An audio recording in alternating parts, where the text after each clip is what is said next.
parte que corresponde a las fracturas del fémur, pero en particular de la diáfisis y de la región condilia o la región supracondilia, que tiene varios aspectos que es un poco más difícil de tratar desde el punto de vista de la traumatología. Las fracturas de la diáfisis femoral están descritas en la guía de práctica clínica como tal, y hay que recordar que desde el punto de vista anatómico, ¿qué incluye la diáfisis femoral? La diáfisis femoral es el segmento del fémur que corre 2 centímetros por debajo del trocánter menor y hasta 10 centímetros por encima de la escotadura intercondilia. Ese segmento del hueso es lo que se denomina diáfisis femoral, porque lo que está por encima, lo vimos la clase pasada, corresponde a las fracturas del extremo proximal, y por debajo de la escotadura intercondilia corresponde a lo que vamos a ver también el día de hoy, que son las fracturas de la zona de los cóndilos del fémur.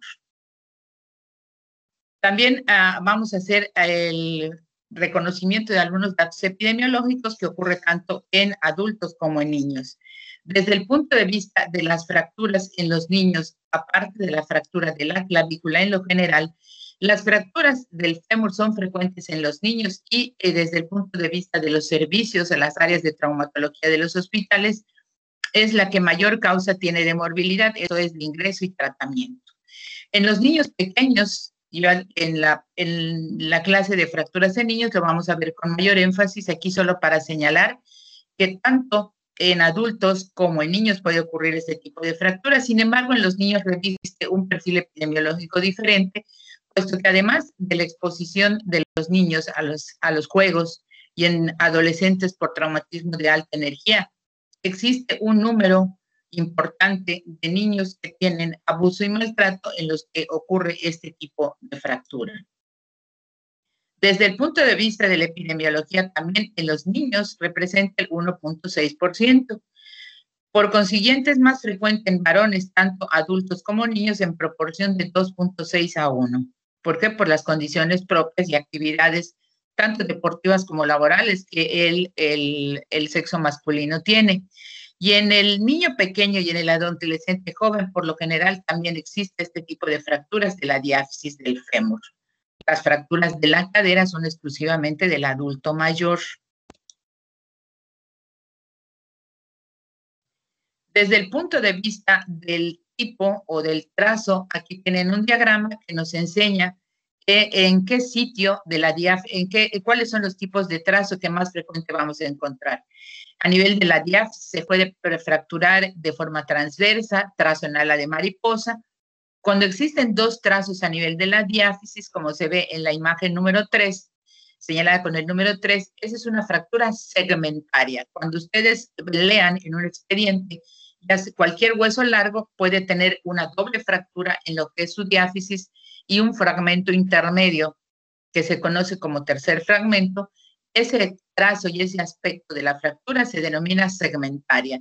Y las dos siguientes, la 4A y la 4B, representan aquellas fracturas multifragmentadas, ¿sí?, en donde pueden haber más de dos fragmentos de diferente aspecto desde el punto de vista gráfico y desde el punto de vista radiológico, como vamos a ver. En el adulto joven o de mediana edad o en los adolescentes, en los jóvenes, ¿cuál es el mecanismo de lesión para que pueda producirse una fractura de la diáfisis del fémur? Por lo general son pacientes que han sufrido un trauma de alta energía, en donde además de la fractura del fémur, puede haber una asociación con otras lesiones, como vimos en el paciente politraumatizado, tanto a nivel de la cabeza, del tórax, del abdomen, el fémur contralateral, la tibia del mismo lado, e incluso en la cadera, la rótula, y por supuesto el traumatismo cráneoencefálico siempre es en un trauma de alta energía. La fractura de la diáfisis del fémur casi siempre no se presenta aislada, conlleva otro tipo de lesiones, como está señalado en esta imagen. Desde el punto de vista del diagnóstico, tenemos que ponerle todos los nombres y apellidos en nuestro diagnóstico descriptivo. La fractura se tiene que referir, por lo general, si no le ponemos abierta, entendemos que es una fractura cerrada, como ocurre en la gran mayoría. Sin embargo, lesiones altamente traumáticas, producto de accidentes de alta energía, puede haber una fractura expuesta o abierta. Se catalogan desde el punto de vista de la diáfisis en el tercio medio, en el tercio superior y en el tercio inferior, ya sea abierta o cerrada. En esta parte nos vamos a referir a la clasificación de las fracturas de fémur desde el punto de vista de la fractura de cadera. No hagan caso de la imagen del lado izquierdo porque esa imagen corresponde a las fracturas del húmero, es únicamente para señalarles los diferentes trazos que ocurren. Y en la imagen del lado derecho visualizamos una fractura de fémur con un trazo oblicuo corto, un trazo transverso, una fractura multifragmentada y la siguiente imagen con letra D corresponde a una fractura segmentaria porque, como ven, hay un trazo intermedio entre dos líneas de fractura que corresponden a una fractura segmentaria de la diáfisis del fémur. También se clasifican de acuerdo al daño en los tejidos. Puede haber una fractura abierta, que la vamos a ver en el capítulo de fracturas expuestas, y esta clasificación se refiere de manera muy general a los diferentes grados que pueden haber en una fractura abierta. El primero al tercer grado con una subclasificación, pero aquí lo importante es aprender ya que las fracturas expuestas o abiertas pueden ser grado 1 y depende del tamaño de la herida y el daño a los tejidos que rodean a esta fractura. Si tenemos una fractura expuesta grado 1, quiere decir que hay una herida muy pequeña, puntiforme, pero hay exposición hacia el exterior a través de una herida que por lo general es de menos de 1 centímetro. Son las menos graves. Las fracturas expuestas grado 2, de acuerdo a esta clasificación, bueno, pues entonces hay un tercio del segmento afectado y la herida mide más de 1 centímetro. Y en la fractura expuesta grado 3, pues hay una afectación importante que puede haber pérdida de tejidos blandos con o sin pérdida de tejidos blandos, pero siempre va a haber una exposición ósea. Esto es muy, muy general. Desde el punto de vista del diagnóstico, son pacientes que van a llegar a la área de urgencias con antecedentes de algún mecanismo de lesión, ya sea por alta energía o mediana energía, pero por lo general son pacientes que vienen son pacientes que están, ¿y quién tomó el control, por favor? No pueden tomar el control porque aquí me dice que alguno de ustedes tomó el control, ¿no? El paciente tiene un mecanismo de alta energía, su examen físico general hay que hacerlo de manera secuencial y sistematizada porque por lo general es un paciente politraumatizado. Entonces tenemos que hacer una evaluación siguiendo el protocolo del paciente politraumatizado. Aquí hay que recordar que el examen tiene que ser secuencial y sistematizado porque el fémur es el hueso más grande y con mayor volumen desde el punto de vista muscular. Por lo tanto, aunque tengamos una fractura cerrada, hay un gran sangrado que puede tener una colección hasta de 500 mililitros de sangre que normalmente no vemos porque es una fractura cerrada, pero hay un gran daño de tejidos y músculos después de una fractura del fémur por un mecanismo de alta energía que nos puede traer a un paciente al área de urgencias con datos de choque hipovolémico. Por eso es importante hacer un examen físico general de manera sistematizada, secuencial, e investigar otro tipo de lesiones añadidas a la fractura del fémur, que desde el punto de vista clínico es muy evidente la fractura por los datos clínicos que vamos a ver.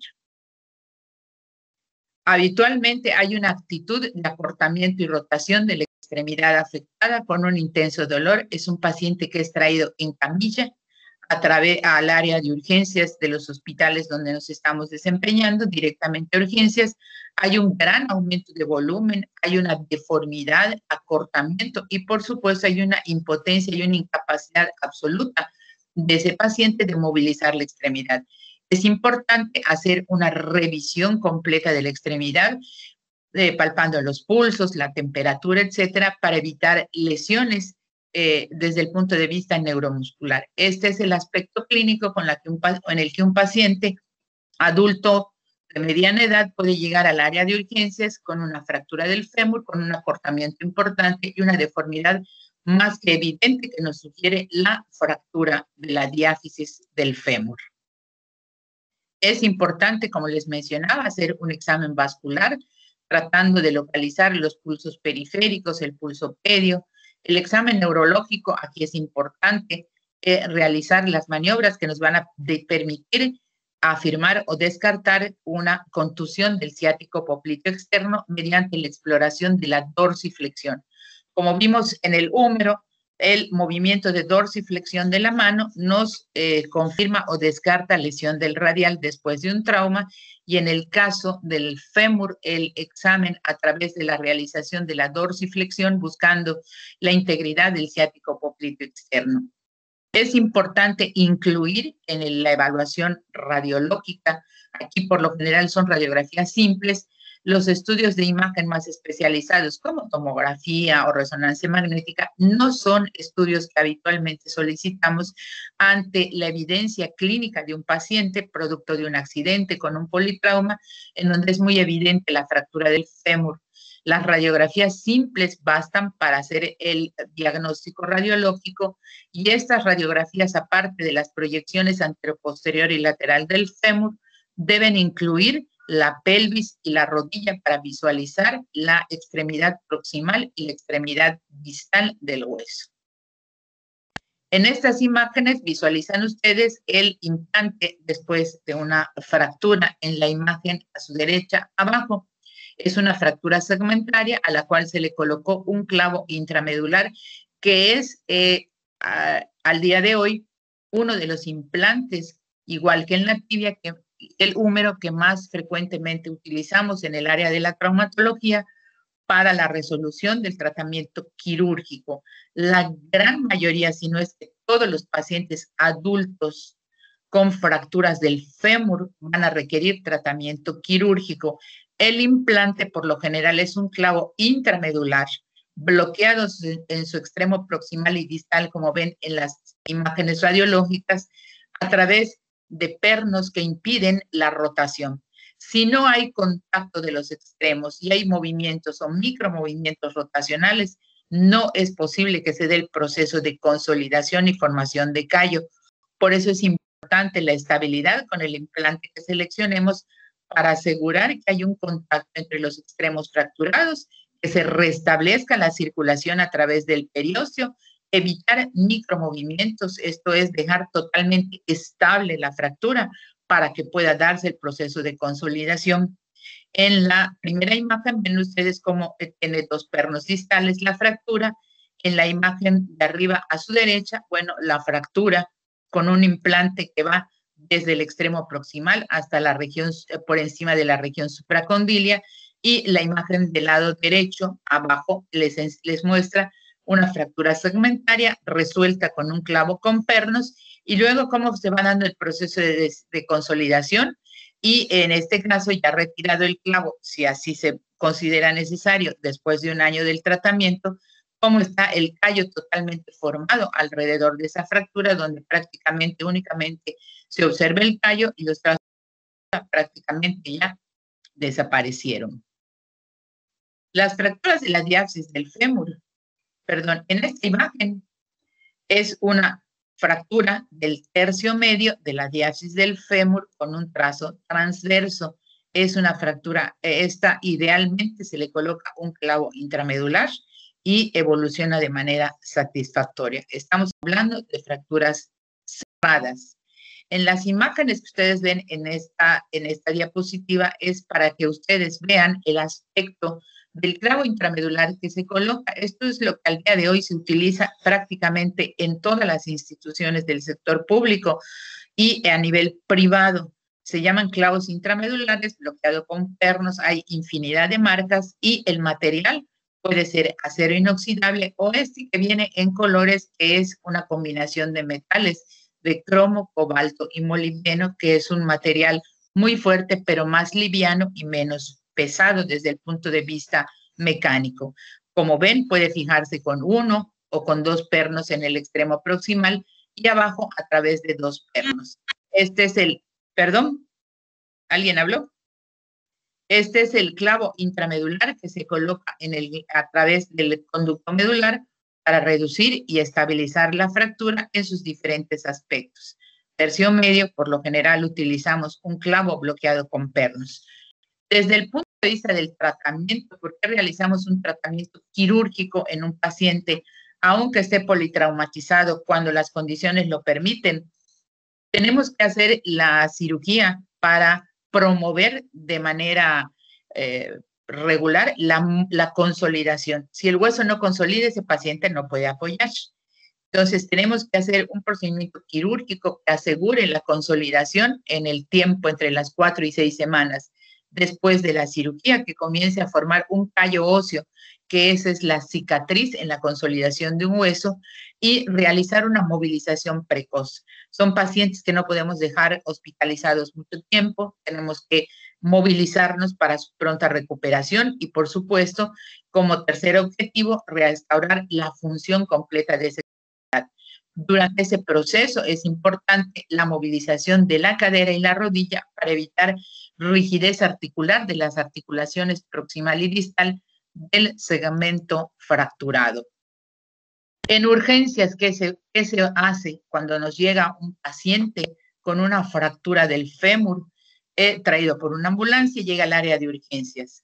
Ya vieron ustedes la imagen de cómo el paciente llega, obviamente con mucho dolor, hay que canalizarlo, hay que ponerle un analgésico por vía intravenosa para administración de volumen y de analgésicos, hacer todo lo conducente en un examen clínico general, sus signos vitales a través de un equipo multidisciplinario en el área de urgencias, residentes, médicos de urgencias, médico especialista, etcétera, para que el paciente esté en las mejores condiciones.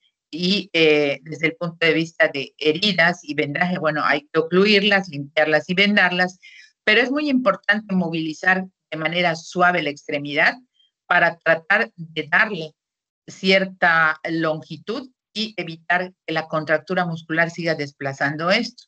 Existen muchas maniobras para hacer esto, pero esto habitualmente se realiza con el médico especialista. Si nosotros queremos inmovilizarlo porque no tengamos el material necesario para colocar una tracción en ese momento, como vamos a ver más adelante, pues por lo general tratamos de inmovilizar con la extremidad sana contralateral a manera de férula esa extremidad. Por supuesto, la administración de analgésicos del tipo del paracetamol, evitar el ácido acetilsalicílico como en la gran mayoría. Si el paciente tiene una fractura expuesta, el protocolo es completamente diferente porque ahí utilizamos antibióticos y protección antitetánica y hay que hacer una evaluación para descartar otras lesiones. Los traslados con férula neumática, como vamos a ver más adelante, a través de los servicios de las instituciones como la Cruz Roja y paramédicos, ellos manejan este tipo de férulas que son férulas de traslado para llevar al paciente a la unidad u hospital donde va a ser atendido. Esta es una manera de aplicar, ¿qué son las férulas neumáticas? Son unas bolsas a las que se les insufla aire y que permiten inmovilizar la extremidad sin manipular tanto, o bien a través de esto, como ven, es el manejo a través de un paramédico, y siempre se hace, como ven, del lado, en la imagen de arriba a la derecha, se hace un poquito de tracción sobre la pierna para tratar de mantener la longitud hasta donde sea posible y la fractura o vendar ambos miembros para inmovilizar la extremidad contralateral, con la extremidad contralateral.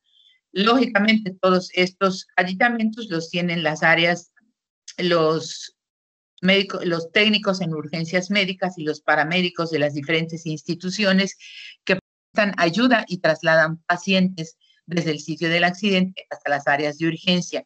Las férulas neumáticas y las férulas que nos sirven de traslado únicamente son de tipo temporal para trasladar a un paciente. Una vez que el paciente llega a nuestra área y el paciente requiere tratamiento quirúrgico, existen una serie de indicaciones desde el punto de vista del tratamiento. El tratamiento se divide en dos partes, en tratamiento ortopédico conservador y tratamiento quirúrgico. El tratamiento ortopédico únicamente corresponde, en este caso, por ejemplo, en el caso de las fracturas del fémur en el niño. En el niño, hasta determinada edad, su tratamiento es a través de la colocación de un pantalón de yeso.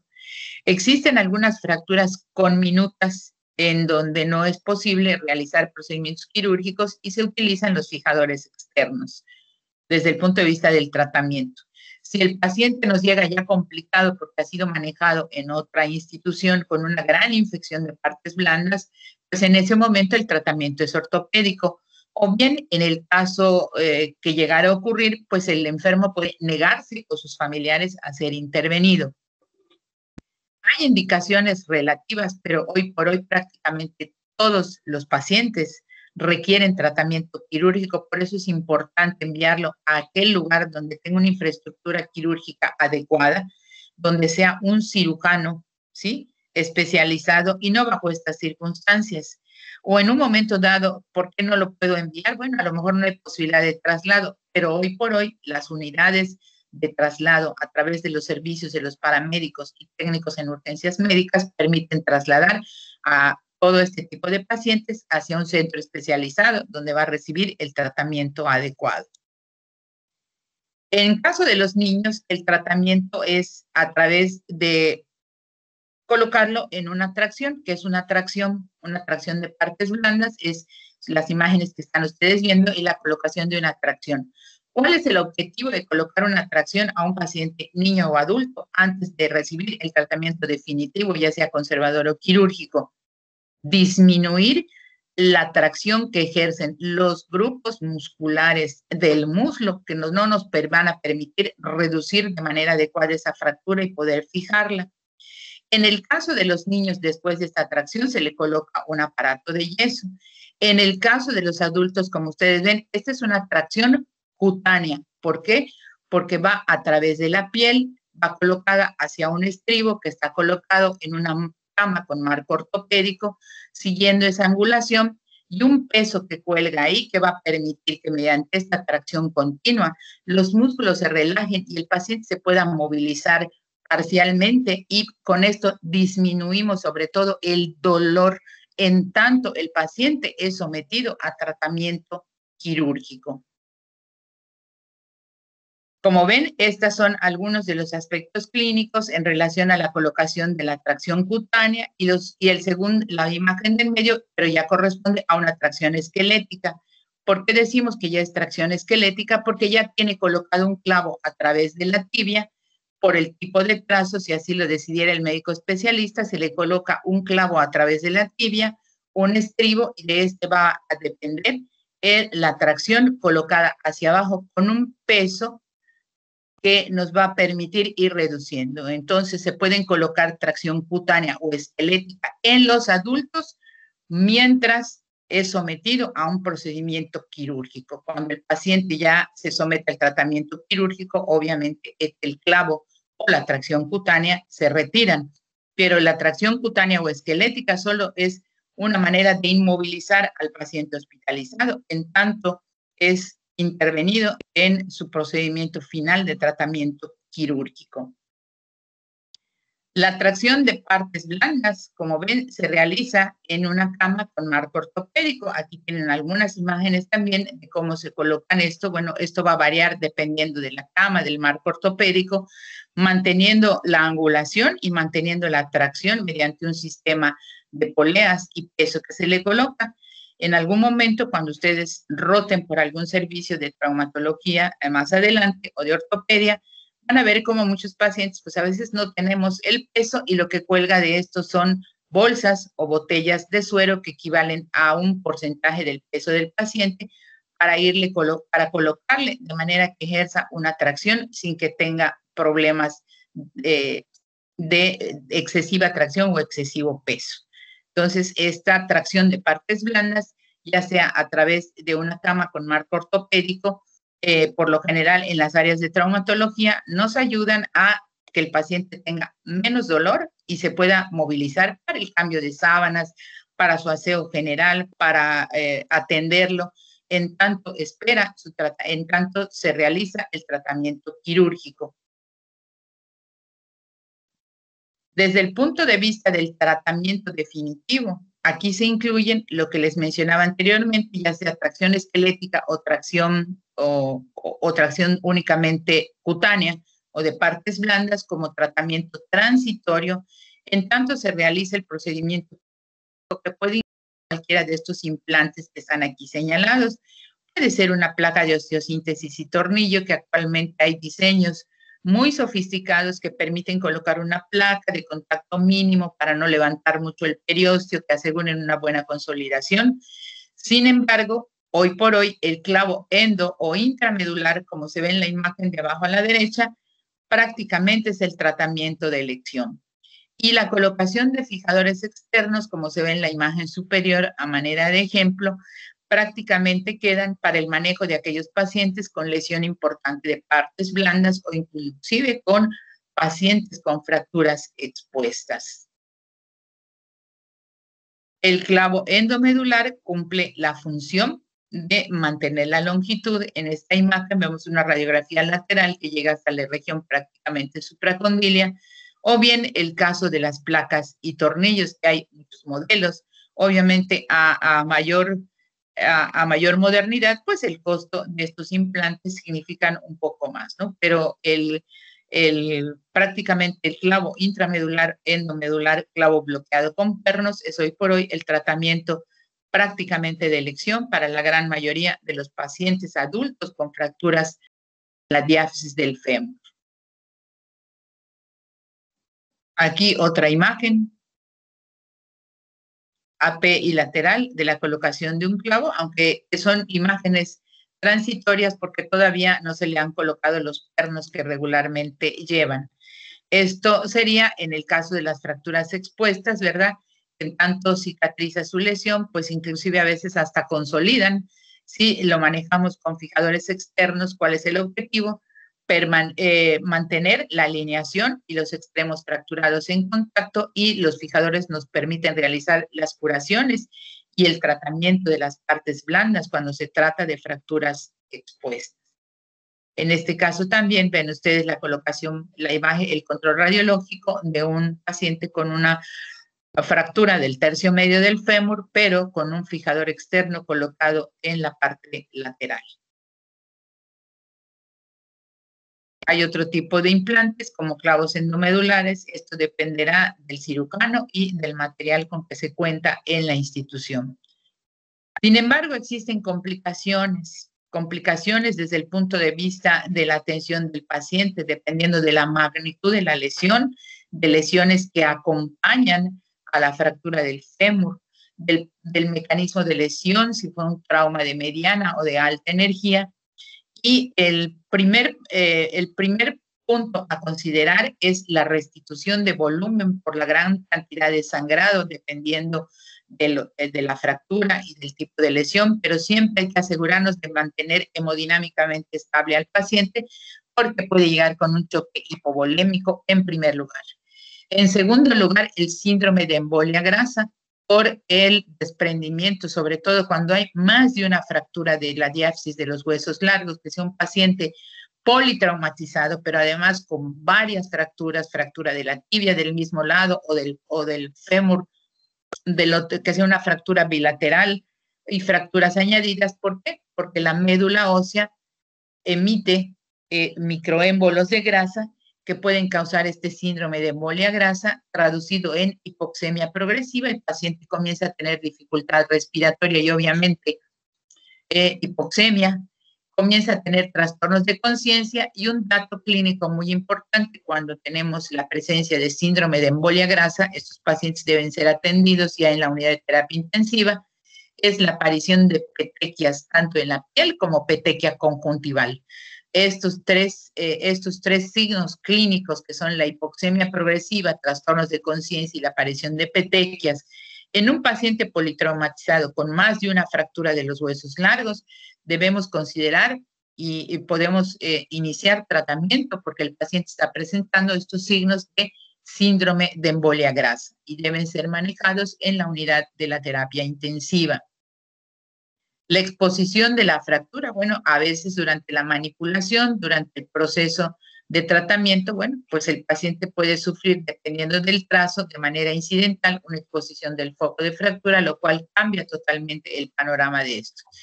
Y por supuesto, la identificación de las lesiones neurovasculares, en particular el nervio ciático, el ciático popliteo externo, su división, y el estado vascular a través de la palpación de los pulsos para descartar lesión de la arteria femoral.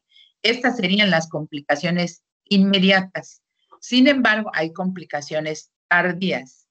Un paciente aún operado con todas las condiciones necesarias desde el punto de asepsia y antisepsia en un quirófano, etcétera. Bueno, a veces las propias condiciones o comorbilidad del paciente o la técnica o alguna contaminación puede producirnos infección.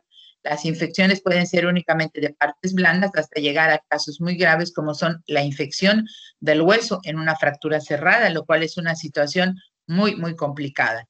Pero puede haber infecciones de las partes blandas, ya sea por desnutrición, por malas condiciones del paciente, alguna contaminación. Por eso es importante realizar todas las curaciones de manera totalmente aséptica y llevar una conducta adecuada dentro del quirófano para evitar cualquier contaminación ante una fractura cerrada que vamos a exponer a través de una cirugía para realizar una osteosíntesis. La pseudoartrosis, que es la falta de consolidación, porque el material sea insuficiente, porque no se haya logrado una buena reducción de la fractura, es una de las complicaciones tardías, lo cual puede llevar a más de un procedimiento quirúrgico o bien que haya una consolidación de manera defectuosa. Y por último, la rigidez articular, sobre todo de la rodilla. Por esto es importante señalarle a un paciente ya operado con una fractura estable la movilización precoz de la rodilla para evitar la rigidez articular a través de un programa específico de rehabilitación, sobre todo para fortalecer el cuádriceps y movilizar de manera pronta la articulación de la rodilla. También existe dentro de las complicaciones la más frecuente, que es la discrepancia o diferencia entre la longitud de las extremidades inferiores. Puede ser que tengamos hasta 1.5 de discrepancia, esto es una diferencia en cuestión de la longitud, y esto es razonablemente no podemos sustituir con una plantilla para mejorar el patrón de marcha.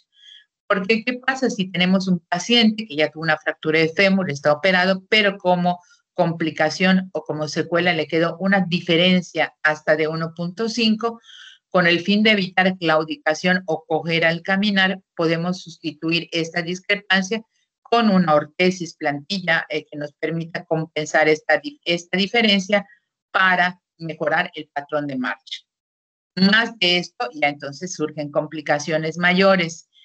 En el caso de la cirugía, tenemos que asegurarnos de reconstruir y hacer una reducción 100% anatómica, ya que en el fémur no podemos dejar prácticamente ningún tipo de rotación ni angulaciones. Y dentro de las complicaciones menos frecuentes, afortunadamente, son las infecciones y el síndrome compartamental, a no ser que el paciente haya tenido, que hay que tener presente, el mecanismo de lesión, que puede ser un mecanismo por aplastamiento. Siempre hay que buscar datos de síndrome compartamental. Desde el punto de vista de la consolidación, ¿cuánto tiempo? Desafortunadamente, en el adulto, la consolidación del fémur nos lleva más de 8 semanas. Como ven, esto genera, desde el punto de vista de las incapacidades prolongadas que pueden llevar por lo menos de 6 meses hasta 1 año o más, si esto se complica. En cambio, en los niños y hasta los 10 años, el proceso de consolidación a menor edad, un proceso de consolidación mucho más rápido que requiere hasta de 8 semanas, en cualquier edad, hasta los 5 años, hasta los 10 años, un poquito más, que esto traducido en meses son de 2 hasta 3 meses. El adulto o los mayores de 15 años, adolescentes, jóvenes y adulto mayor, les repito, no menos de 15 semanas, pudiendo ser el tiempo total de incapacidad si el paciente fuera un trabajador, de por lo menos de 6 meses hasta 1 año, siempre y cuando no haya mayores complicaciones. ¿Alguna pregunta hacia aquí con relación a las fracturas de la diáfisis del fémur, jóvenes? ¿Alguna pregunta, por favor? Doctor, entonces, ¿hay casos en los que el tratamiento es completamente ortopédico o no? Actualmente, todos los adultos son sometidos a cirugía. Es excepcional el tratamiento conservador siempre y cuando vienen algunas condiciones. El paciente no se quiere operar, Es lo primero, porque recuerden que para cada procedimiento, cualquier procedimiento o tratamiento médico, quirúrgico o de diagnóstico que sea invasivo, los pacientes dentro del expediente clínico, lo vimos desde las primeras clases, requiere de una carta de consentimiento informado. Él o su tutor o sus familiares si el paciente está impedido física o mentalmente para algún procedimiento. Pero al día de hoy prácticamente todas las fracturas del fémur, de la diáfisis del fémur, ya sea transversa, estable, desplazada, angulada, cualquiera que fuera, la única manera de devolverle la estabilidad y asegurar el proceso de consolidación es mediante un procedimiento quirúrgico. Y el procedimiento quirúrgico el procedimiento quirúrgico es prácticamente en todos los adultos, adolescentes por encima de 15 años, adultos, de mediana edad, etcétera. Todos son quirúrgicos, porque si no, no realizamos esto, no hay manera de garantizar la consolidación, a diferencia de los niños, que ahí la cirugía es después de los 10 años. El implante va a depender de la decisión del cirujano, que puede ser una placa, puede ser un clavo. Sin embargo, la gran mayoría preferimos utilizar un clavo intramedular que causa menos lesión. Acuérdense que el hueso, desde el punto de vista anatómico, se nutre, su capa vascular donde está en el periósteo. Para colocar una placa con tornillos, pues tengo que levantar el periósteo y esto me retarda un poco más el proceso de cicatrización del hueso. En el caso de la aplicación del clavo intramedular, pues entra por el trocánter mayor, reducimos la fractura y luego aseguramos el clavo. Actualmente estos procedimientos se realizan con incisiones mínimas, con un control fluoroscópico, esto es, con un equipo de fluoroscopía o intensificador de imágenes para evitar las grandes exposiciones, pues acuérdense que el fémur está lleno de músculos. Si tuviéramos que hacerla abierta, nuestra vía de acceso es el tabique intermuscular externo. ¿Quedó contestada tu pregunta? Sí, doctora, gracias. Muy bien. Adelante. ¿Quién más? Yo, doctora, respecto a la colocación del clavo intramedular, ¿la función de la médula ósea se va a recuperar al 100% o va a haber una afección? No hay ninguna afectación. No hay ninguna afectación, se recupera al 100%, no hay ningún problema. No pasa nada con la función de la médula ósea. Ahí no hay ningún problema. Se coloca más traumatológico, había una discusión entre, le hacemos, hagan de cuenta que vamos a entrar con un barreno en la médula y vamos a hacer una especie de fresado o como realizan los dentistas, ¿no? Con una fresa. ¿Fresamos o no fresamos para introducir el clavo? Y se ha demostrado a lo largo de los años que mientras menos toques la médula ósea, mayor capacidad de recuperación tiene, a pesar de tener un implante intramedular. Y que el fresado o el rimado lo único que hace es disminuir la capacidad de la médula ósea en su proceso de recuperación. Ok, gracias. Muy bien. ¿Alguien más? ¿Braulio? Sí, doctora. Tu manita levantada. Dima. Sí, después de una cirugía, ¿el paciente se debe quedar en cama o puede salir con muletas?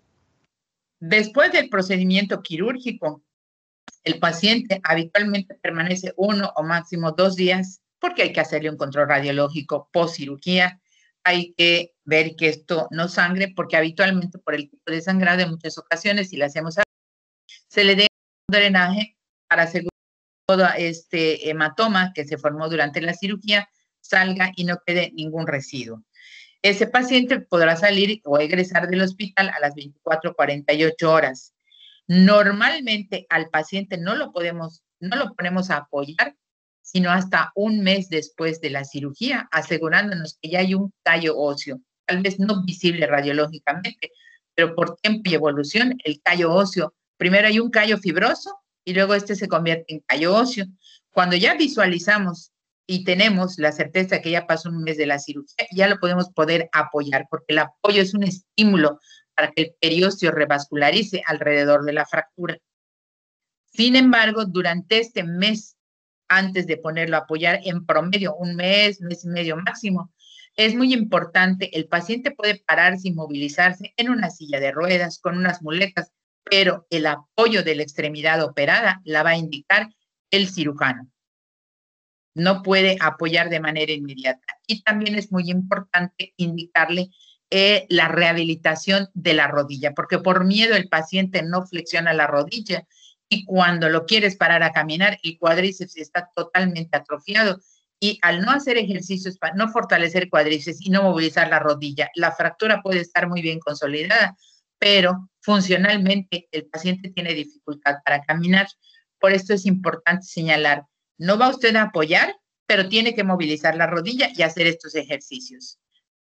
Puede movilizarse fuera de su cama con una muleta, inclusive con una andadera, sin apoyar la extremidad. Eso sí es muy importante. Muy bien, muchas gracias. Sí, doctora, muchas gracias. Solo una pregunta más. Sí, cómo no. Cuando está en cama esos 2 días, ¿el paciente se le da tratamiento para evitar una tromboembolia o no es necesario? Depende de la edad del paciente. Habitualmente el adulto joven tiene mucho menos riesgo porque puede movilizarse un poco más que un paciente de cadera. Si tienes un adulto entre los 40 y 50 años, a no ser que el paciente tenga una indicación precisa, porque tenga una enfermedad cardiovascular que requiera de la toma de un antiagregante plaquetario o un anticoagulante, hay que seguir con su tratamiento. Si es un adulto sano, sin comorbilidad, que únicamente fue intervenido por una fractura del fémur, mientras más rápido lo movilices, sus posibilidades de complicaciones son mucho menores. Entonces, no forma el protocolo del manejo rutinario en ese paciente. Ese paciente va a recibir analgésicos, probablemente sí tengan que añadirle después de la cirugía antibiótico profiláctico, etcétera. Pero ese es parte del protocolo de manejo posoperatorio, pero la posibilidad de que desarrolle tromboembolia pues obviamente es mínima si solo es la fractura del fémur. Estamos hablando de las fracturas únicamente del fémur. Ahora, el paciente está multifracturado, polifracturado, estuvo en la terapia intensiva, tuvo contusión pulmonar, entonces el panorama del manejo cambia totalmente. ¿Puedo contestar a tu pregunta? Sí, doctora, muchísimas gracias. Muy bien. ¿Alguna pregunta más, jóvenes? ¿No? ¿Quedó claro? Entonces, haciendo un recuento desde el punto de vista del perfil de egreso del médico cirujano de nuestra facultad, ¿cuál es mi responsabilidad como médico general o médico familiar? O bien, probablemente en el ejercicio de la medicina general y familiar. Si no trabajan en un área de urgencias, es poco probable que en el ejercicio del consultorio de medicina general o familiar puedan ver a estos pacientes en la etapa aguda. Pero sí es muy probable que ustedes los reciban como médicos generales o familiares a nivel institucional en su control de incapacidades o en su control como médicos generales. Es importante, obviamente, determinar desde el punto de vista radiológico qué tipo de fractura tuvo, qué tipo de implante, para conocer el caso clínico. Desde el punto de vista de la atención, si ustedes se desempeñan, cualquiera que sea su rango, en el área de urgencias, es importante conocer el tipo de fractura, qué estudios le voy a pedir, tengo que cuidar, o qué tengo que manejar y aprender a manejar dentro del contexto de un paciente con una fractura de fémur. Puede o no tener lesiones añadidas, pero es muy importante. Uno, identificar algún signo de choque hipovolémico. El paciente está pálido, está hipotenso, llegó con 120/80 y a la media hora de que lo estamos atendiendo, el paciente ya tiene hipotensión. Bueno, está sangrando, tenemos que reponer el volumen. Y todo el manejo integral que se realiza en urgencias. Debemos realizar la manipulación para tratar de devolverle hasta donde sea posible, apoyado con el especialista, ciertas maniobras de tracción para buscar un equilibrio y una manera de inmovilizar a ese paciente, en tanto es sometido a una tracción cutánea o esquelética y se hospitaliza para luego ser intervenido. Una vez intervenido, al paciente hay que cuidarle mucho la herida, porque puede abajo manejar heridas con guantes, gasas estériles e insistirle, si así lo considera el cirujano, al paciente en la movilización precoz de la rodilla y el fortalecimiento del cuádriceps para evitar complicaciones que repercutan en la función de esa extremidad. ¿Cuántos trazos hay? Todos los trazos que pueden haber en la diáfisis. Hay que identificarla. ¿Cuándo podemos decir fractura del fémur? Obviamente cerrada. Del tercio medio del fémur. O de la diáfisis del fémur, tercio medio, tercio superior, tercio inferior. No hay más. Se observa una imagen radiológica en el control postoperatorio, una placa con tornillos. No tienen que saber ni qué tipo de placa ni nada. O se observa un clavo intramedular con pernos. O sea, identificar el tipo de implantes que se le puede colocar. ¿Cuándo cambia todo el tratamiento en relación a esto a nivel hospital? Cuando tenemos una fractura expuesta. Tenemos una fractura expuesta, ya la situación cambia porque el paciente pues ya su tratamiento es siempre hay que inmovilizar la fractura, pero el contexto del tratamiento cambia totalmente, ¿no? Aumentan más toda una serie de cuidados. ¿Alguna pregunta más, jóvenes?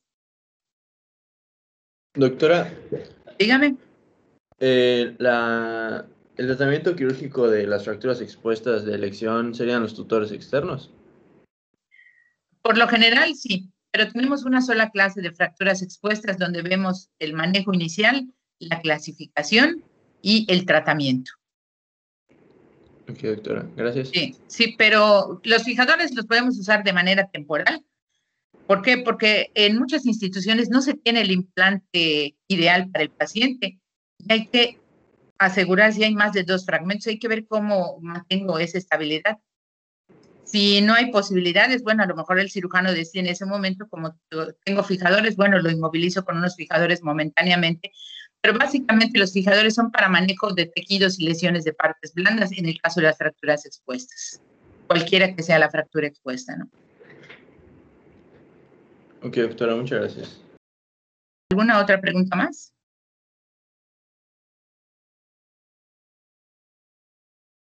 ¿Ninguna pregunta más, jóvenes? Para pasar a la siguiente parte que tiene que ver con el área de los cóndilos femorales. Y ahí es un poco diferente no el tratamiento. Aquí, desafortunadamente, todas estas fracturas son quirúrgicas. Sin embargo, el mecanismo de lesión, el tipo de paciente, etcétera, cambia un poquito. Entonces, si les parece, continuamos con la clase. Si ya no hay ninguna pregunta más, seguimos con la segunda parte de esta clase. Muy bien. Desde el punto de vista anatómico, la región supracondiliar del fémur es una estructura compleja. Acuérdense que los cóndilos son sitios de inserción de grupos musculares, el paso de la femoral por el conducto del tercer aductor. La forma de los cóndilos femorales no son iguales, uno es más prominente que el otro, el cóndilo medial es más prominente, no siguen una misma dirección, están ligeramente inclinados o angulados, aunque aquí en una radiografía simple pues solamente visualizamos un plano. Pero es una estructura compleja y desde el punto de vista ortopédico y traumatológico es muy difícil de mantener reducida por métodos conservadores o ortopédicos. Y este tipo de fractura, acuérdense que en la parte posterior lo que tenemos es la única arteria que está en la parte posterior, que es la arteria poplitea. Y en muchas ocasiones se asocia a compromiso de tipo vascular.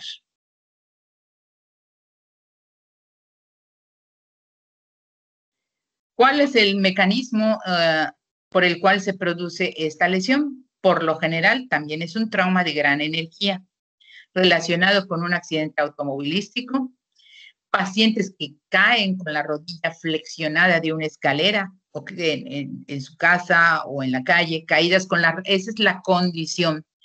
El paciente tuvo una caída con una rodilla flexionada y sobre todo es un paciente con una edad avanzada o con problemas de fragilidad ósea, osteoporosis, cayó con la rodilla flexionada y viene con una gran deformidad a nivel de la rodilla, es muy probable que tenga una fractura supracondiliar del fémur.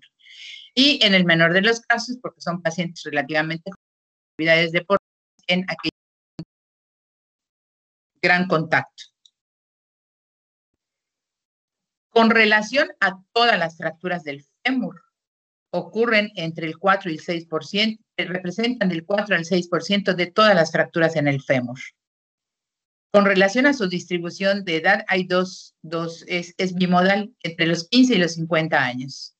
Predomina en los hombres y después de los 50 años, por las propias condiciones de fragilidad ósea y osteoporosis, es más frecuente en mujeres. Y en el 85% de los pacientes, y ocurre en pacientes de más de 50 años, en un 85%.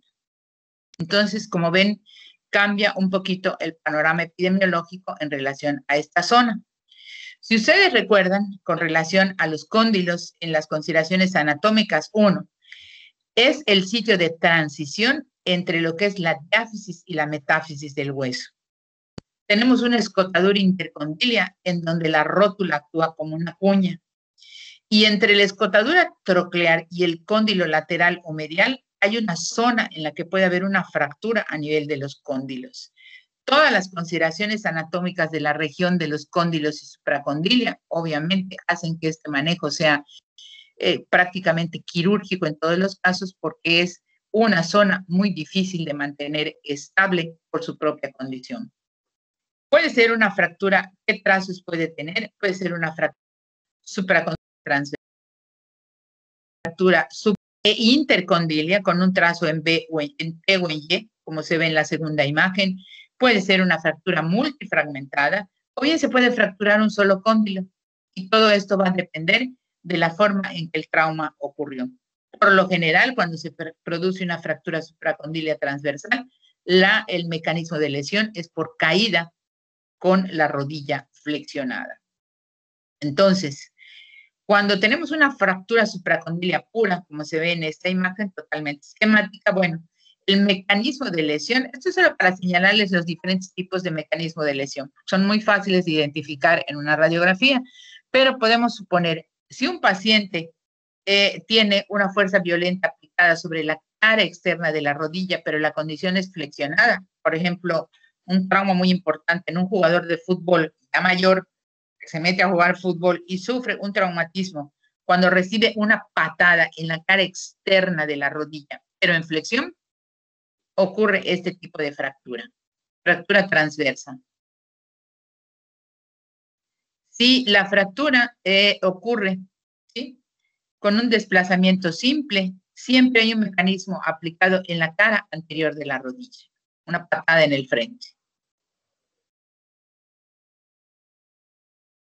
Cuando ocurre la fractura de un solo cóndilo, por lo general, el mecanismo de lesión es una fuerza violenta aplicada en la cara externa de la rodilla, pero ahí el mecanismo es en extensión. Estamos hablando ya de adultos mayores, porque como van a ver, los mecanismos de lesión con la rodilla en extensión o flexión, bueno, a nivel de la rodilla, en los jóvenes pues van a ser las lesiones de los ligamentos y los meniscos. Desde el punto de vista radiológico, siempre es conveniente solicitar 2 proyecciones, anterior, posterior y lateral. Y el estudio radiográfico o radiológico nos va a demostrar que es una Y, es multifragmentada, es de un solo cóndilo, es de los 2 cóndilos, está desplazada, hacia dónde está desplazada, etcétera. Estas son algunas imágenes para identificar, bueno, una fractura transversa, una fractura con un trazo transverso completo, y la imagen de abajo corresponde a una tomografía tridimensional, tomografía axial computarizada, pero tridimensional, donde se observa cómo el trazo es multifragmentado que abarca la zona supra e intercondilia en el caso de esta imagen.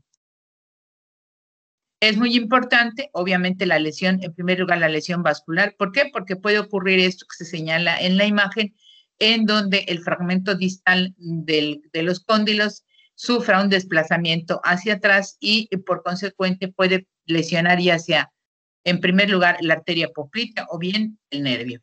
Entonces, por esto es importante hacer una evaluación inicial que nos descarte estos 2 tipos de lesión.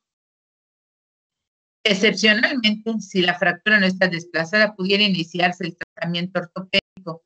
Sin embargo, esto requiere de un yeso completo de toda la extremidad que va a tardar por lo menos 6 semanas y esos son los inconvenientes de inmovilizarlo.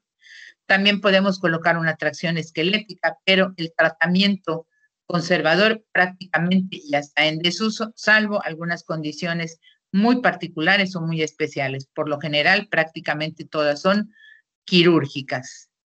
Entonces, como ven, aquí se señala en esta imagen, bueno, cómo está la fractura, el aspecto clínico, y estas pinzas erinas que solamente nos sirven, son unas pinzas quirúrgicas que a veces nos sirven para hacer la manipulación y la reducción de la fractura desde el punto de vista quirúrgico. El tratamiento quirúrgico es el de elección, aún con desplazamiento mínimo. ¿En qué consiste el tratamiento quirúrgico de la fractura supracondilia del fémur? Hay que reducir y fijar la fractura, por lo general con un implante conocido como una placa condilia, que está, que como vimos en la primera imagen de la presentación, es una placa en forma de L.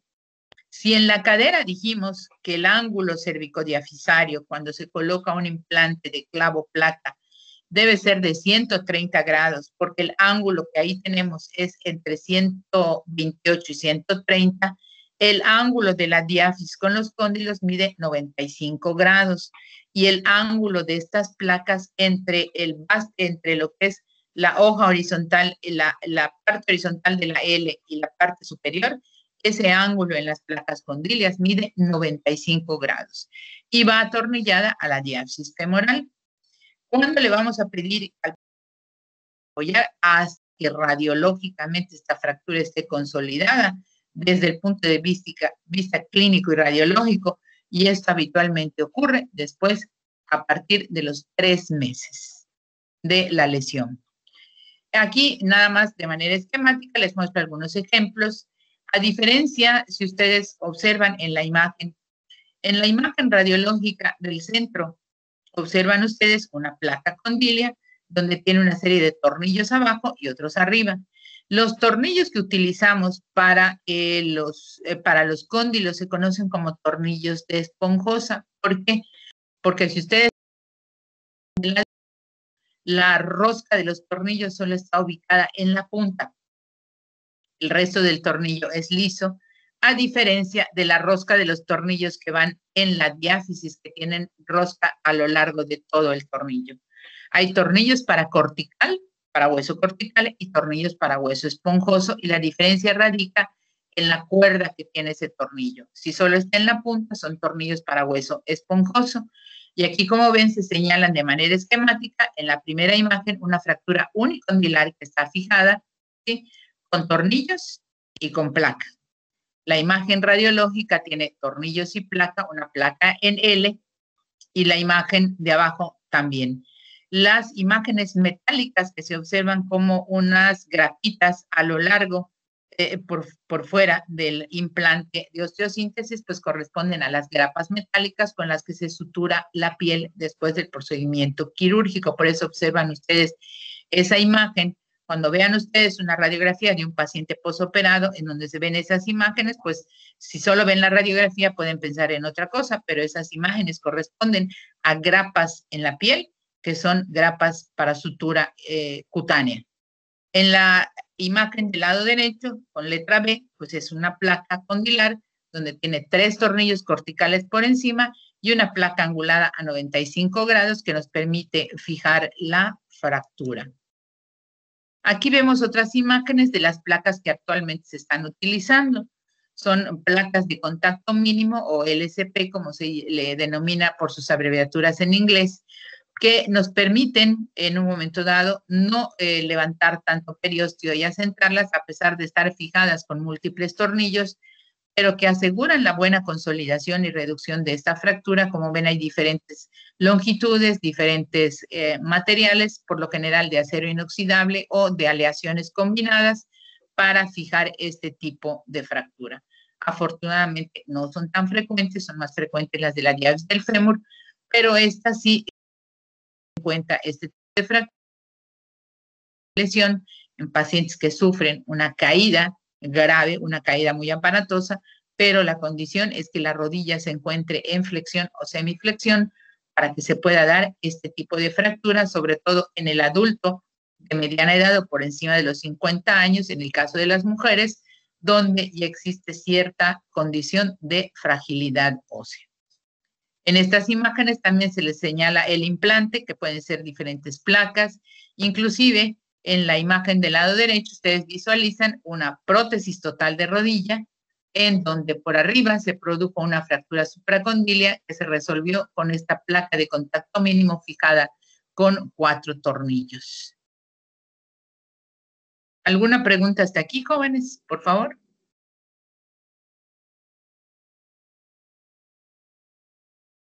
Adelante, preguntas con relación a la fractura supracondílea del fémur. No, doctora. ¿Quedó claro? Entonces, nada más resumiendo, de la clase de hoy vimos fracturas de fémur anatómicas, epidemiológicas, mecanismo de lesión, adultos jóvenes, pacientes politraumatizados, fracturas de la diáfisis, lesiones, identificar signos de complicaciones para evitar mayor problema en las áreas de urgencias como son evitar el choque hipovolémico, tratamiento prácticamente de estas 2 fracturas localizadas en la diáfisis del fémur y en la región supracondílea quirúrgico. Hacemos a un lado el capítulo de los niños en la diáfisis del fémur, lo vamos a ver más adelante en solo fracturas en niños. Sin embargo, había que señalar algunas de las diferencias entre los niños y los adultos. El adulto que tiene una fractura del fémur va a tardar mucho más tiempo en recuperarse en relación o en comparación con otro tipo de fracturas, pudiendo llevarse de 6 meses hasta 1 año en su recuperación completa una vez consolidada la fractura, más un proceso de rehabilitación. Las fracturas del fémur se catalogan de acuerdo a su sitio del trazo y a su aspecto del trazo, pueden ser transversales, oblicuas, multifracturadas o conminutas, y el tratamiento quirúrgico de elección dependerá del tipo de trazo y de la decisión del cirujano que se haga cargo. Es importante movilizar la extremidad, inclusive cuando se vaya a colocar una tracción cutánea o en el caso de la tracción esquelética, pero por lo general es una tracción cutánea para mantener al paciente inmovilizado y traccionado en tanto espera su cirugía o en tanto es intervenido para su tratamiento definitivo. Los implantes que se colocan en el fémur pueden ser clavos, placas, fijadores externos, dependiendo de las características propias de cada fractura. Sin embargo, el implante que casi siempre se utiliza en las fracturas de la diáfisis del fémur, hoy por hoy, es en la gran mayoría de los casos un clavo intramedular. Un clavo intramedular bloqueado con pernos que puede tener diferentes nombres, diferentes casas comerciales, infinidad de casas comerciales lo fabrican, pero es hoy por hoy el clavo ideal para las fracturas en la diáfisis del húmero, del fémur, cuando veamos la tibia. Es un implante que se coloca de manera muy sencilla, pero que nos permite una recuperación pronta. ¿Cuál es el objetivo del tratamiento quirúrgico, tanto en las fracturas del fémur como supracondíleas, y llevarlo de manera inmediata? Como en todas las fracturas, promover la consolidación para recuperar al paciente de manera funcional lo más pronto posible. Sin embargo, en el caso de las supracondíleas, el caso de estas fracturas, ahí varía un poquito el mecanismo de lesión porque hay que pensar en supracondilia cuando tenemos caídas graves con la condición de que la rodilla se encuentre en flexión. Que los músculos de la cara anterior del muslo hacen sobre la región supracondílea y la inserción del tendón femoral. Esto produce una fractura supracondílea, cualquiera que sea el trazo. Puede ser un trazo transverso, un trazo combinado en B, en Y o en T. Puede ser una fractura de un cóndilo en oblicuo, del cóndilo medial, del cóndilo lateral. Y obviamente las más graves son aquellas fracturas multifragmentadas o conminutas. La placa, como su nombre lo dice, la placa condílea, pues es para fracturas supracondíleas, ¿verdad? Esta placa solamente se coloca en este sitio anatómico. Y el manejo con fijadores externos, que es un implante, pues se deja para aquellas fracturas, cualquiera que ésta sea, que tenga lesión de blandas o en su defecto, las fracturas expuestas. El manejo en la atención de urgencias es muy importante ante posibilidades de choque hipovolémico en las fracturas de la diáfisis del fémur y la administración de analgésicos en cualquier tipo de fractura. El manejo multidisciplinario a través del personal de urgencias, el personal de enfermería y todos aquellos que intervenimos en la atención de un paciente con politrauma o con más de una fractura es muy importante y debe ser llevado de manera sistematizada y sincronizada para evitar pérdidas de tiempo. Radiológicamente, ¿qué nos corresponde saber? y que nos corresponde solicitar ante cualquiera de estos casos, proyecciones o radiografías simples en dos posiciones, en antero, posterior y lateral, y tratar de incluir en particular en el fémur, en la diáfisis del fémur, las articulaciones de la cadera y la articulación de la rodilla. Si pudiéramos hacerlo también en la supracondilia, sería lo ideal. Pero aquí que nos corresponde solicitar estudios radiológicos simples que nos permitan determinar el tipo de fractura, el tipo de trazo, su desplazamiento y poder ponerle el nombre completo en la descripción a esa fractura, ya sea de la diáfisis del fémur o de la región supracondilia. En el caso de las fracturas del fémur, la incapacidad es de tiempo prolongado, que se puede prolongar mucho más si hay complicaciones. Entonces hay que tenerlo muy presente, pues si algún día trabajan en una institución, pues verán cómo hay pacientes que van cada mes por una incapacidad porque todavía no se han recuperado, tanto para una como para la otra fractura. ¿Por qué? Porque pues nadie está exento de sufrir una caída y tener una lesión grave como la fractura supracondilia. Es muy importante tener en cuenta la condición anatómica de la arteria poplitea y del nervio, puesto que por el desplazamiento en las fracturas supracondilias es importante determinar desde el inicio de la evaluación del paciente la presencia de complicaciones vasculares y o neurovasculares. Aquí el tratamiento de inmovilización, dependiendo si estoy de un hospital, colocaremos una férula muslopodálica, como vamos a ver cuando veamos inmovilizaciones para el miembro inferior. Si no dispongo de esto, bueno, pues recurrimos, como en el caso de la extremidad superior, a colocar un vendaje almohadillado que me permita disminuir un poco el proceso inflamatorio, en el caso solo de la supracondilia. En el fémur no hay vendaje almohadillado para el fémur. En el fémur lo traccionamos y lo colocamos en una cama con marco ortopédico.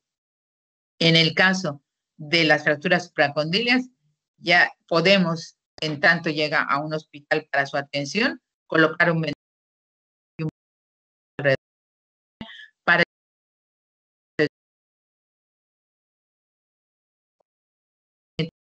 esperar.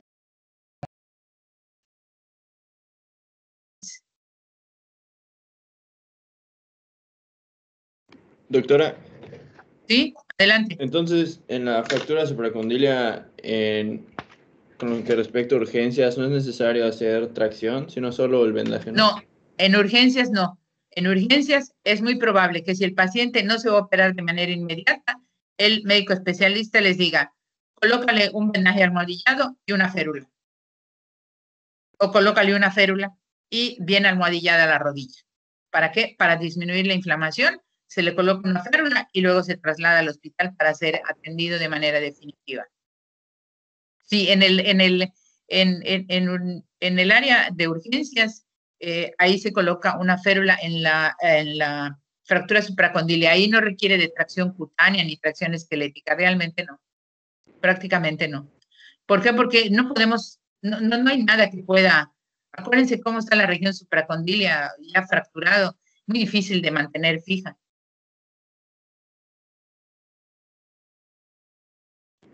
¿Sí quedó contestada tu pregunta? Sí, doctora, muchas gracias. Muy bien. ¿Alguna pregunta más, chicos? ¿Alguna pregunta más en relación a los dos temas que vimos hoy, por favor? ¿Quedó todo claro? Les recuerdo revisar y repasar las imágenes radiológicas. Aquí no hay clasificaciones que tengan que aprenderse, pero sí el mecanismo de lesión de cada una de estas y bueno, y su atención inmediata, complicaciones. Pensar en un niño que tenga fractura supracondilia del fémur, porque aquí hay que aclarar, fractura supracondilia femoral, porque tenemos la región supracondilia del húmero, y esa sí es frecuente en los niños. El examen radiológico, pues debe darnos todos los elementos para poder poner un diagnóstico completo en relación a la fractura, en dónde está ubicada, qué tipo de trazo tiene, si está desplazada, angulada, todo esto lo podemos completar para anotar nuestro diagnóstico en el expediente. Cuando ya tenemos el examen radiológico simple, siempre en dos proyecciones, antero, posterior y lateral, en el caso del fémur, incluir la rodilla y la cadera, por favor. ¿Alguna pregunta más?